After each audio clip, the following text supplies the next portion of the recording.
I gave you my heart.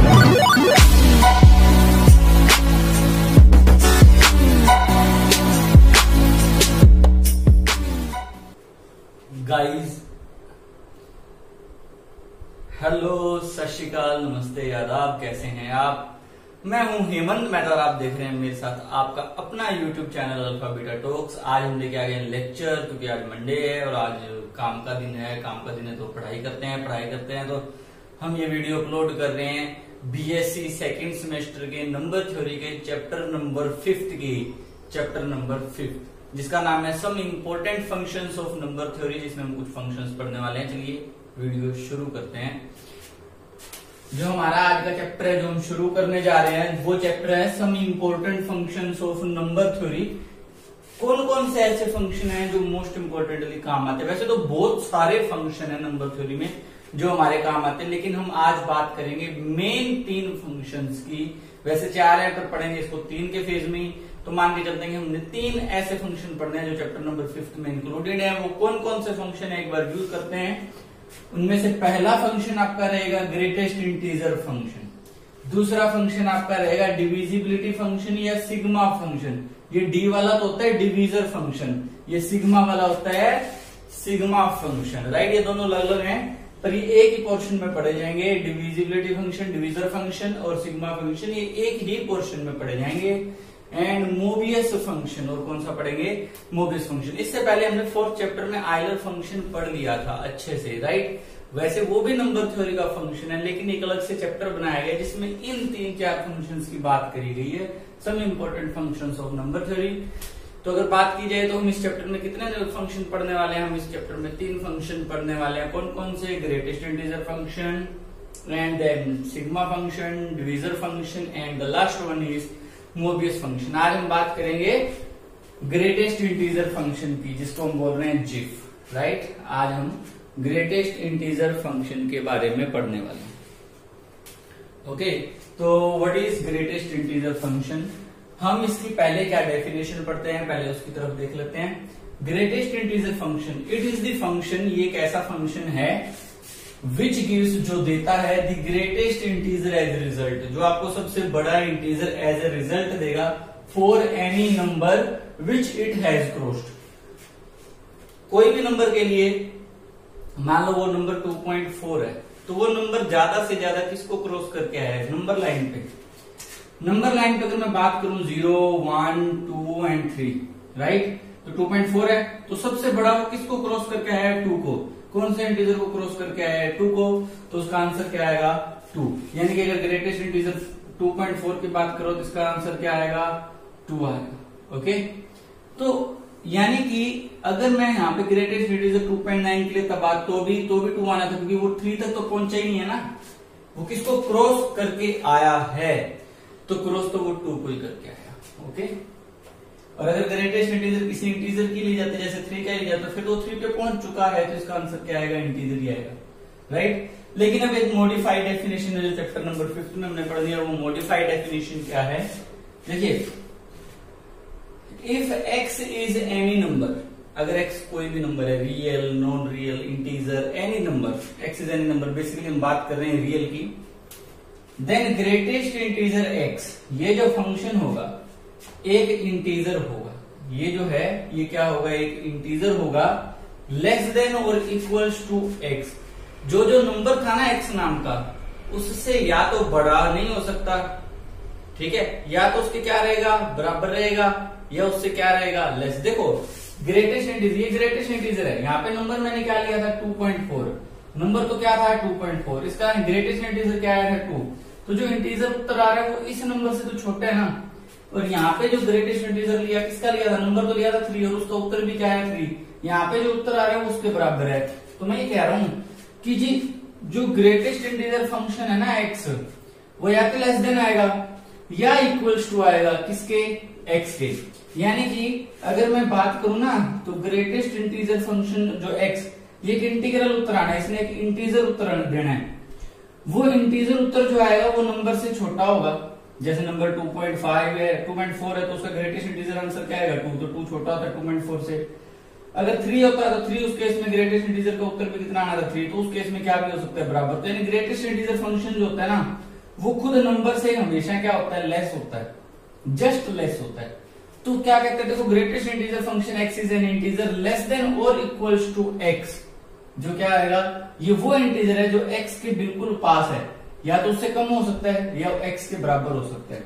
तो यहाँ पे बड़ा कौन है, यहाँ पे अगर मैं बात करूं तो x बड़ा है किससे, ग्रेटेस्ट इंटीजर फंक्शन से, ये ना x बड़ा है ग्रेटेस्ट।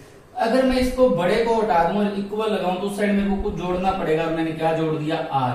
तो मैं ये लिख सकता हूं ना यहाँ से जो x की फॉर्म है वो कैसी फॉर्म है, x की फॉर्म है ग्रेटेस्ट इंटीजर x प्लस में r टाइप की, जहां पे ये जो r है वो फ्रैक्शनल पार्ट है। देखो अगर मैं यहाँ पे x की जगह 2.4 ले रहा हूं तो उसका ग्रेटेस्ट इंटीजर पार्ट कितना है 2, प्लस में रिमाइंडर कितना है 0.4।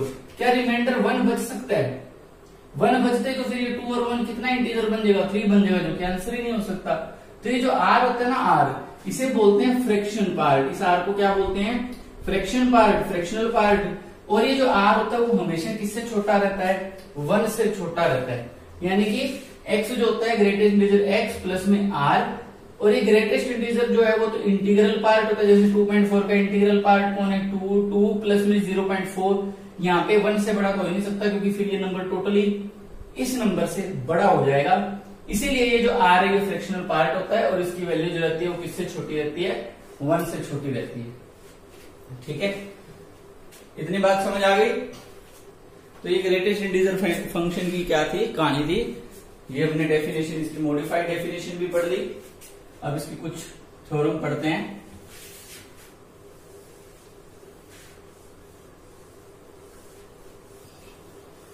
आप लोगों को इसके नोट्स बनाने हैं, एक एक चीज लिखनी है, ग्रेटेस्ट इंटीजर फंक्शन के 3 एग्जांपल बताने हैं, और अगर कोई डाउट हो तो वो आप पूछ सकते हैं।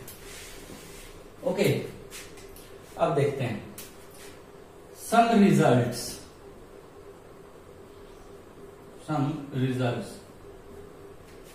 इसी से रिलेटेड है, ग्रेटेस्ट इंटीजर फंक्शन से रिलेटेड कुछ रिजल्ट हैं, जिसमें से एक मैं आपको बता रहा हूं किस तरह के वो रिजल्ट हो सकते हैं। जैसे एक काम करते हैं हम, मैंने जैसे यहाँ पे लिया कि ग्रेटेस्ट इंटीजर फंक्शन 2.4 का लो, एक बार समझा रहा हूं कि किस तरह का रिजल्ट बन रहा है। एक मैंने लिया 3.2 का और एक मैं ले रहा हूं 2.4 प्लस 3.2 का। ठीक है, इसका आंसर कितना आएगा 2.4 का आंसर कितना आएगा 2, 3.2 का आंसर कितना आएगा 3, 2 प्लस 3 का आंसर कितना आएगा 5। अब इनका देखो 2.4 और 3.2 का आंसर कितना आएगा 5.6, तो इसका आंसर भी कितना आएगा 5। यानी कि अगर मैं इसको x बोल रहा हूं greatest integer function of x plus में greatest integer function of y, ठीक है, वो इक्वल्स टू है, इस केस में अपना इक्वल्स टू है greatest integer function of x plus में y। अब मैं केस बदल रहा हूं, मैंने यहाँ पे 3.9 ले लिया, ध्यान से समझना।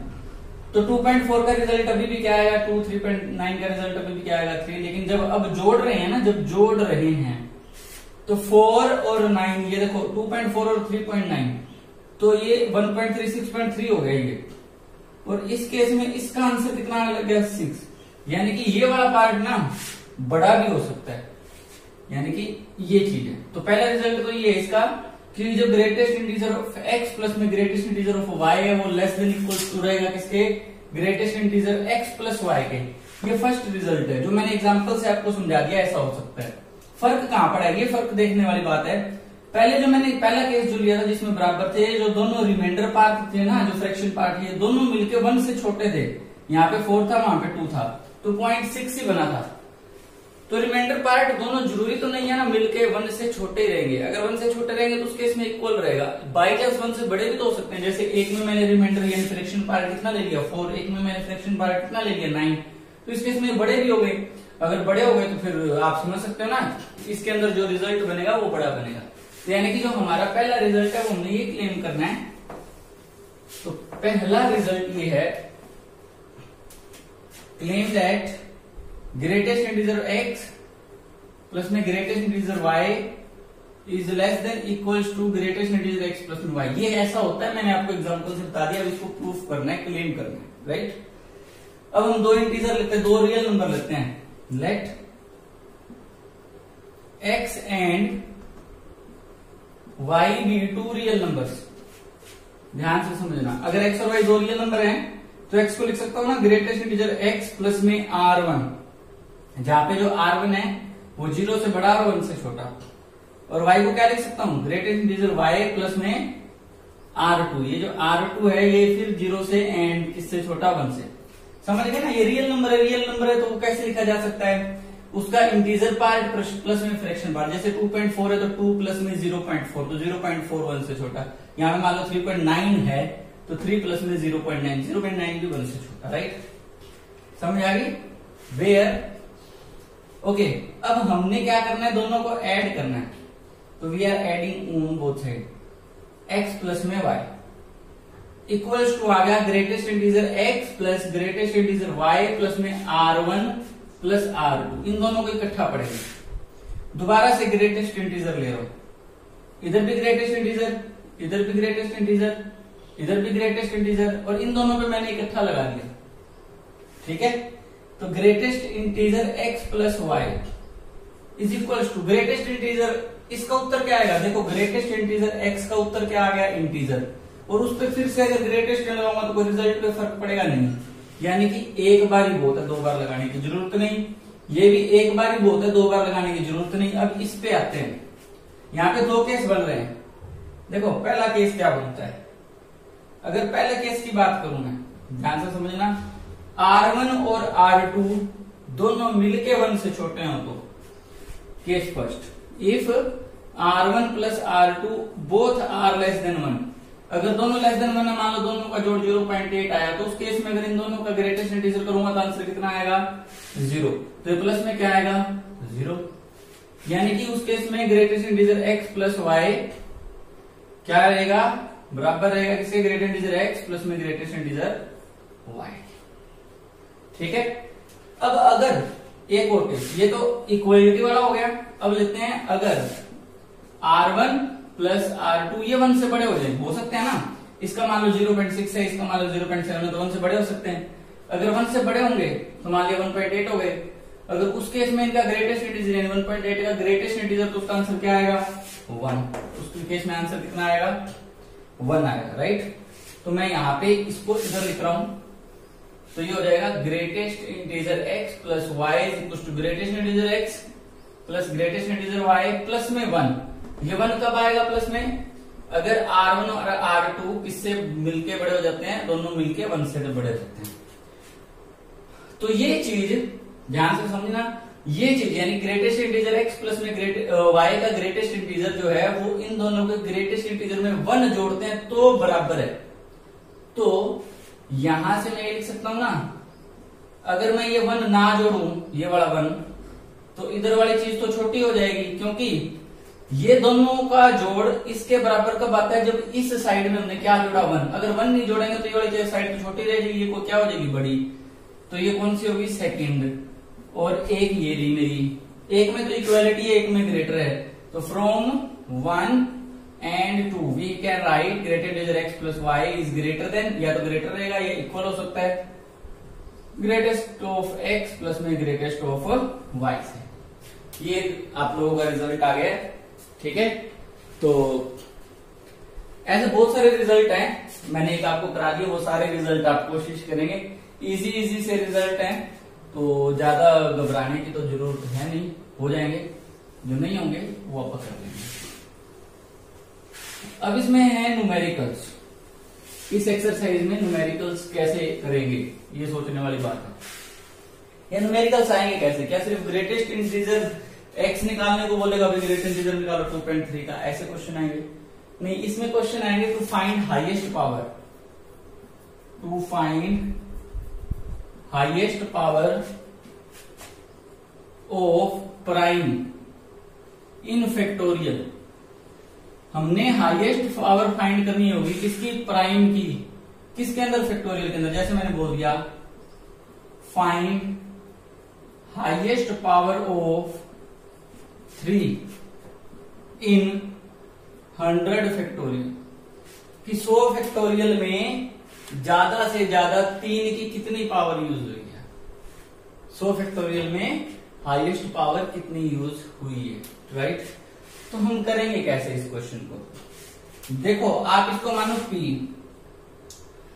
एंड इन इसको मानो n फैक्टोरियल। आपको इस क्वेश्चन को ऐसे पढ़ना है कि हमें p की हाईएस्ट पावर फाइंड करनी है किसके अंदर, n फैक्टोरियल में। हमें p की हाईएस्ट पावर फाइंड करनी है किसके अंदर, n फैक्टोरियल में। तो इस क्वेश्चन को कैसे कर रहे हैं, पहले आप p की पावर 1 देखोगे कितनी यूज हुई है।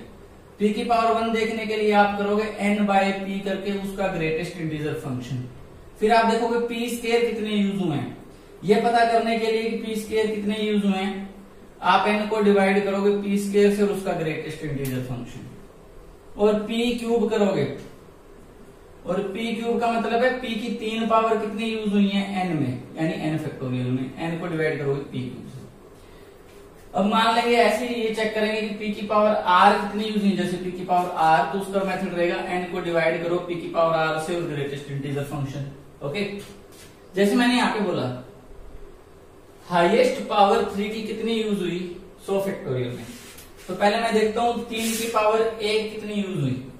तो मैं क्या करता हूं, 100 को डिवाइड कर देता हूं किससे, 3 की, क्योंकि n बाय p से। इसका आंसर कितना है 33.3, लेकिन उसका ग्रेटेस्ट इंटीजर फंक्शन उसका आंसर कितना आएगा 33।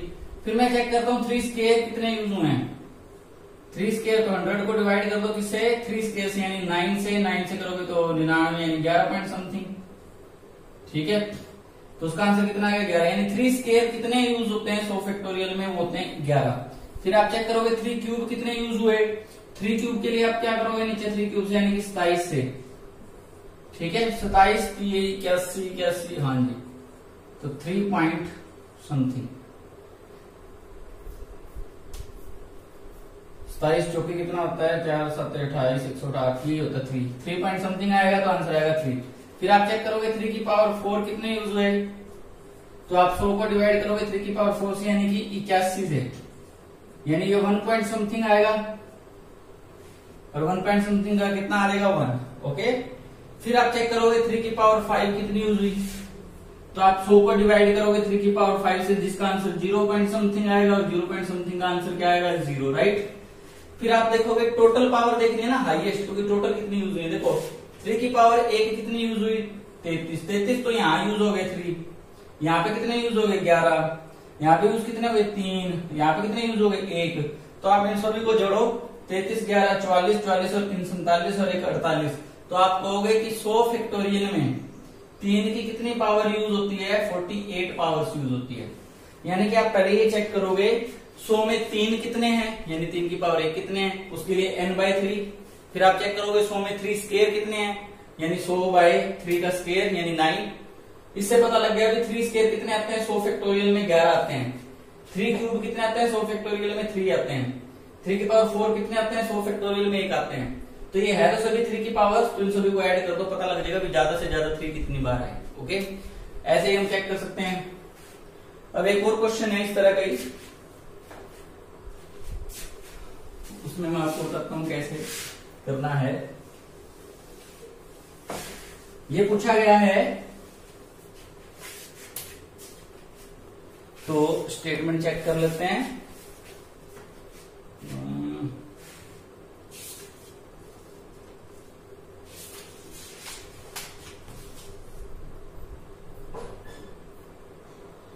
फाइंड दी हाईएस्ट या find the exponent of 6 into 45।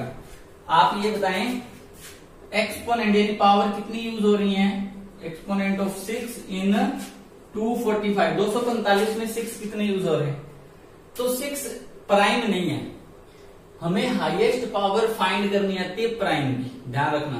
किसके अंदर, फैक्टोरियल के अंदर। उसने बोला 245 फैक्टोरियल में, फैक्टोरियल दिया होना चाहिए था, एक मिनट चेक करते हैं।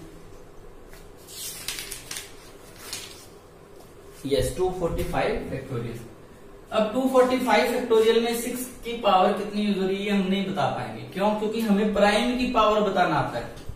हमसे 6 की पूछ लिया, 6 प्राइम तो नहीं है, कंपोजिट है, क्योंकि 6 को 2 भी डिवाइड कर रहे हैं, 6 को 3 भी डिवाइड कर रहे हैं। तो 6 के 2 प्राइम फैक्टर ब्रेक कर लो, 6 को ब्रेक कर लो 2 और 3 में। तो आप ये लिखोगे ये जो नंबर है ये 2 प्राइम फैक्टर से बना है, P1 और P2। अब आप P1 की पावर देखो 245 फैक्टोरियल में कितनी है, और P2 की पावर भी देखो 245 फैक्टोरियल में कितनी है। ठीक है, तो पहले मैं देखता हूं 2 की ज्यादा से ज्यादा पावर कितनी है। तो पहले देखता हूं 245/2 यानी 2 की पावर 1 कितनी है। तो कितना आ जाएगा 1 2 2 पॉइंट समथिंग, तो इसका आंसर क्या आएगा 122। ठीक है, फिर देखता हूं 2 की पावर 2 कितनी है, यानी कि 245 को किससे डिवाइड कर लो 4 से। अगर ये मुश्किल लग रहा हो तो 2 से डिवाइड कर रखा है, उसका आंसर क्या आएगा 122, उसको फिर 2 से करो। इसका करते हैं 4 से करते हैं तो 4 6 1, इसका आंसर क्या आएगा 60। पॉइंट समथिंग आप अच्छे से निकाल लेना। फिर चेक करते हैं 2 क्यूब का, यानी 245 को किससे डिवाइड करूं 8 से, तो ये होगा 3 एंड 0 पॉइंट समथिंग, तो इसका आंसर क्या आएगा 30। फिर देखता हूं 2 की पावर 4 कितनी यूज हुई है 245 में। 2 की पावर 4, 2 की पावर 4 क्या होता है, 2 की पावर 4 होता है 16, राइट। तो ये 1 एंड 885 80 समथिंग 15 पॉइंट समथिंग, तो ये कितना हो गया 15। फिर देखता हूं 2 की पावर 5 कितने यूज हुए हैं, यानी कि मैं डिवाइड करूंगा इसको 245 को 32 से, तो ये हो जाएगा 2 से 7 32 आते 7 दूनी 14, 1 7 ये 21 और 1 22, ये बनेगा 14 7 21 224 224, 5 में से 4 गए 1, इसको कर लो ना 2 से सीधा ही, 2 7 14 और ये ना 15 पॉइंट, अभी प्रॉपर नहीं निकाला, इसी को कर लेते हैं। तो 245 को हम डिवाइड कर रहे हैं 32 से, तो पहले जाएगा वो 7 पे, उससे आ जाएगा 14 7 21 और 1 22, 1 4 में से 2 गए 21 पॉइंट 0, और फिर कितने पे जाएगा 210 पे तो नहीं जाएगा, ये 7 पॉइंट समथिंग ही आएगा, मतलब 7 पॉइंट समथिंग, और उसका आंसर कितना आ जाएगा 7। फिर हम देख रहे हैं कि 2 की पावर 6 कितनी है किसके अंदर 245 फैक्टोरियल में, तो 245 को डिवाइड करेंगे किससे 2 की पावर 6 से, दैट इज 64 से। 64 से करेंगे तो ये 3 पॉइंट समथिंग आएगा, राइट। तो ये आएगा 3 पॉइंट समथिंग, और 3 पॉइंट समथिंग का रिजल्ट कितना आ जाएगा 3। फिर हम देखेंगे 2 की पावर 7 कितनी यूज हो रही है, तो 245 को डिवाइड करेंगे 128 से, 128 का double 1 point something, 1 point something, तो रिजल्ट कितना आएगा 1। और 2 की पावर 8 कितनी यूज हो रही है, वो हो जाएगी 245 को डिवाइड करेंगे 256 से, कितनी यूज हो रही है 0, यानी ज्यादा से ज्यादा कितनी यूज होती है 2 की पावर 7। तो 2 की ज्यादा से ज्यादा पावर्स कितनी यूज हो रही है ये देख लेते हैं। तो 2 की पावर्स, तो exponent of 2 in 245 factorial, 245 factorial में 2 की कितनी एक्सपोनेंट है देखते हैं। 122 यहाँ है, 61 यहाँ है, 30 यहाँ है, 15 यहाँ है, 7 यहाँ है, 3 यहाँ है, 1 यहाँ है, जोड़ लेते हैं सभी को। 3 और 1 4, 7 11, 15 26, 26 56, और यहाँ पे कितना हो चुका 56, देखो 56 प्लस 61 प्लस 122, तो देखा 6 और 1 7 और 2 9, 5 और 6 11 और 2 13 एंड 239। तो कितनी पावर यूज हुई 2 की, तो कितनी पावर यूज होती है 239। 245 फैक्टोरियल में 2 के कितनी एक्सपोनेंट आ जाती हैं 239। अभी हम चेक करते हैं दूसरे प्राइम की, यानी कि किसके चेक करते हैं 3 की पावर और देखते हैं हम कितने हैं। तो 3 की पावर हम देख लेते हैं, तो 245 फैक्टोरियल ही लेना है, और उसमें अब हमने चेक करना है कि 3 की पावर्स कितनी है, राइट। तो पहले हम चेक करेंगे 3 की पावर 1 इन 245 है ना, उसको कैसे चेक करेंगे 245 को डिवाइड कर लो किससे 3 से, तो बनेगा 3 8 24, 3 एकम 3 2 पॉइंट, अब 81 पॉइंट समथिंग को क्या लिखेंगे हम 81, राइट। ओके, फिर हम नेक्स्ट चेक करते हैं 3 स्केयर कितने यूज हुए 245 में। 245 को 3 स्केयर से डिवाइड करेंगे 9 से, ये बनेगा 27 पॉइंट समथिंग और 27 पॉइंट समथिंग का आंसर कितना आ जाएगा 27। फिर हम चेक करेंगे 3 की पावर 3 कितने यूज हुए हैं, तो 3 की पावर 3 के लिए 245 को डिवाइड करेंगे 27 से और हो जाएगा 9 point something, yes 9 point something और उसका आंसर क्या आएगा 9। फिर हम चेक करेंगे 3 की पावर 4 कितने यूज हुए हैं, तो 3 की पावर 4 कितने यूज हुए हैं 245 को डिवाइड करेंगे 3 की पावर 4 से, 3 की पावर 4 वगैरह इज 81 एंड इसका आंसर आएगा 3 पॉइंट समथिंग और 3 पॉइंट समथिंग को क्या लिखेंगे 3। फिर हम चेक करेंगे 3 की पावर 5 कितने यूज हुए हैं, यानी कि 245 को डिवाइड करेंगे 3 की पावर 5 से और 3 की पावर 5 होता है 243 और वो कितना आ जाएगा उसका आंसर 1 पॉइंट समथिंग और 1 पॉइंट समथिंग का आंसर क्या आएगा 1। इससे आगे 3 की पावर 6 यूज होंगी नहीं, नीचे बड़ा बन जाएगा तो वो 0 आ जाएगा, वो तो यूज होंगी ज्यादा से ज्यादा इतनी यूज होंगी। तो टोटल एक्सपोनेंट ऑफ 3 इन 245 उसका आंसर कितना आएगा, कितनी 3 की कितनी पावर यूज हुई, तो ये यूज हुई है ना, तो अपन जोड़ देते हैं 9 और 1 10 और 3 13, 13 और 27 कितने हो जाएंगे, 13 और 27 हो जाएंगे 40, 40 और 81 कितने हो जाएंगे 121। अब देखो 2 के कितने एक्सपोनेंट थे, 2 के एक्सपोनेंट थे 239। 6 कब बनता है, जब 1 2 और 1 3 काउंट हो, 1 2 और 1 3, ऐसा तो नहीं है ना भी 2 2 काउंट हो गए 3 1 काउंट हो गया, ऐसा तो नहीं है। 1 2 और 1 3 से कितने बनते हैं, 1 6 बनता है। तो हमारे पास 3 कितने हैं 121, 2 कितने हैं 2 है हमारे पास 239 तक, लेकिन 6 बनाने के लिए इसमें से कौन से 2 इकट्ठे सांझे कॉमन आ जाएंगे। 121 बार तो 2 आया और 3 आया, क्योंकि 2 कितनी बार आया 239 बार, अगर 239 बार आया तो उसमें 121 बार तो आया ही है। अब 121 बार तो 1 1 2 भी चलेगा और 121 बार 1 1 3 चलेगा, यानी 121 बार तो हर बार 6 बन जाएगा। लेकिन 121 के बाद में जो एक्सपोनेंट है उसमें 2 तो चलता रहेगा, 3 तो मिलेगा ही नहीं, क्योंकि 3 की पावर तो 121 ही है। तो यानी कि 121 एक्सपोनेंट के बाद में 6 बनेगा ही नहीं, तो ज्यादा से ज्यादा कॉमनली कितने एक्सपोनेंट बना पाएंगे 6 के एक्सपोनेंट कितने बना पाएंगे 121। यानी कि आप दोनों को इसमें से जो भी लिस्ट एक्सपोनेंट होगा ना, जैसे 3 के एक्सपोनेंट 121 है, 2 के एक्सपोनेंट 239 है, तो आपको जो भी लिस्ट होगा वो लिखना होगा, क्योंकि वो लिस्ट में कॉमन चल के वो बना पाएंगे। ठीक है, तो आपको ये सारे क्वेश्चन करने हैं हाईएस्ट पावर वाले, आप चाहें तो स्क्रीनशॉट ले सकते हैं। ओके,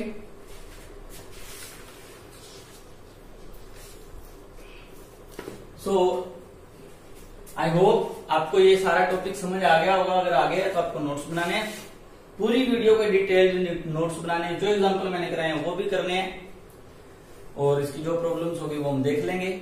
इसी के साथ अगर आपको वीडियो अच्छी लगी है तो लाइक शेयर सब्सक्राइब तो बनता है, लाइक तो जरूर बनता है, मेहनत तो लगती है। इसी के साथ अलविदा लेते हैं। जय हिंद, खुश रहो, आबाद रहो।